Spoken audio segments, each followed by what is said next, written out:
Greetings to all our families and community. My name is James Barnes and I'm the principal of Cunha Intermediate. You have no doubt heard again and again that this last year of the pandemic has been unprecedented. For many, it has also been tragic. For all, it has laid a burden on families that has been more than many could bear. That our amazing 8th grade students persevered through all of it is a testament to their resilience and family commitment to their education. Families have lost loved ones, people have lost jobs and businesses, and we were all isolated from each other and in danger of contracting a very serious and often deadly illness. While I had hopes as we wrapped up the last school year that we would soon get past the pandemic, it wasn't to be. From August 13th to March 26th, 3/4 of the school year, we ran Cunha on a remote schedule. Working from home or from learning pods, teachers and students had to become Zoom power users, and we explored numerous apps and other technology that would allow students to access as much asynchronous learning as possible. And first, we had to learn what asynchronous learning even meant. While teachers worked incredibly hard to convert their lessons to an online format, students had to contend with working from home. Difficulties ranged from spotty wireless, broken Chromebooks, siblings trying to do school themselves or be pests, and finding a quiet place to work. Emotionally, our students may have been isolated, scared for their family's health, and unable to make the kinds of connections to their peers and teachers that they would usually be able to. We were so glad to see the life return to Cunha when our students came back, even with the limitations COVID placed on hours and numbers of students. Our teachers wanted to teach in person, and that is what they do best. We all felt it was so important that our students be here, and Cunha created one of the most robust reopening plans for middle schools in the county. At the same time, we had a number of families that chose to stay remote, and we went to work to hire teachers who could continue Zoom classes, assign students to our remote teachers, and make sure that all the remaining classes had a teacher to meet with to help students access their schoolwork. Supporting us all this year was the Boys and Girls Club, whose partnership meant effective learning pods and supervision so that students who needed a solid place to work and assistance in doing online school could get the help they needed. When we returned to school in person, they pivoted right away to helping the kids when it wasn't their cohort time. And this summer, they'll be running summer school programs along with the district. Parent groups were vital. Our PTO was incredibly helpful all year with ideas, suggestions, and solid material assistance. ELAC has really helped us find ways to connect with all our parents and made great food to boot.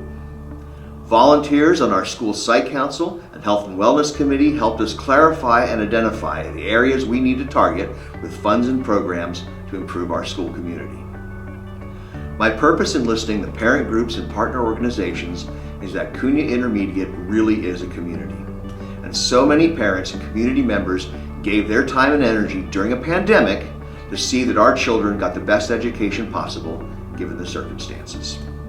And all parents, whether part of a group or not, made the sacrifices necessary to prioritize their students' education, as hard as that may have been. So thank you, parents and community. You did a great job. Just look at our Cunha students and this promoting 8th grade class. And students, well done. You did something never before attempted, and you made it through. No doubt battered and bruised, but stronger for your experience. Thank you for being everything Cunha students should be. Hey Cubs, it's Sophia Montoya, your student body president. I feel so thankful to have been elected as your president this past year, and I'm honored to have worked alongside the other officers, Kirsten Pfeiffer, Emma Mendez, Zoe Bowman, and Nala Sanchez. It will be very hard partying with Cunha, especially due to COVID. We haven't had any last activities as 8th graders, such as dances, Super Bowls, or spirit assemblies. But since school has opened up, I think we've all had some sort of special end to our middle school careers. Even though schools weren't open for almost the whole school year, we were still able to host some spirit activities. But we had to think outside of the box this year, and that couldn't be done without the brilliant minds of the leadership students in both semesters. So thank you.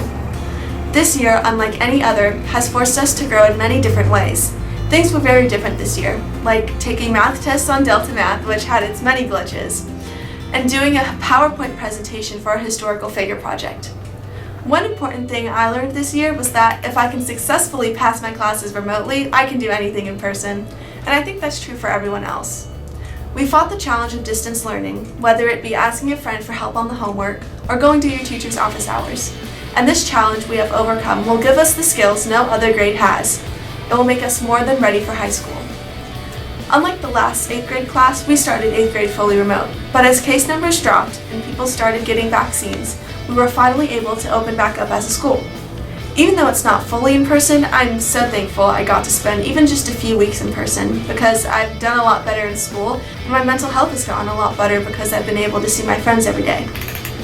And I'm writing this speech before Field Day, but I'm sure everyone had a blast, and it's the best way to close off an interesting year. This year, it seems like our 8th grade class will be scattering in many different places for high school. Half Moon Bay High, Notre Dame, Mercy, and even a high school in Redwood City. I'm so lucky to have had classes with almost all of you at Cunha, and some of you I've known since elementary school. The memories I have made at Cunha are some I know I'll never forget. One thing I think everyone can agree on is that the teachers are a big part in why we grow. From Miss Agaki's class in 6th grade, where I met my best friend of 3 years now, to Mr. Cox's leadership class in 8th grade, where I've become closer than I've ever been with my Vice President Kirsten. The teachers really help us grow here, so thank you teachers and staff for most of the time letting us show up 5 minutes late to class or leaving 5 minutes early and putting up with all of leadership shenanigans. We are all what makes Cunha such an amazing place for growing, so again, thank you.